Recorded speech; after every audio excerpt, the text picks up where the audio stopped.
The Sherburne County Fair has been an annual event for 125 years. But while the fair can take our minds off the summer heat, the same can't be said for our four-legged friends. Some of the animals will travel with ice packs or with fans on them. We just purchased a whole bunch more fans this year just so that all the animals have lots and lots of air movement. Obviously, animals can't tell us when they are overheated, but they do have certain tells. Yeah, each animal has their own way of showing you that they're overheated. Like baby chicks that we have here, they will sprawl out or else they'll just lay there and do nothing as far away from the lamp as they can be.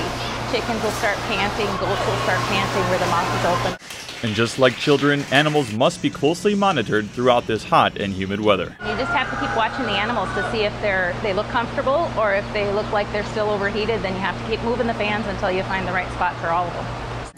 Reporting from Elk River, Alex Swikowski, WJON News.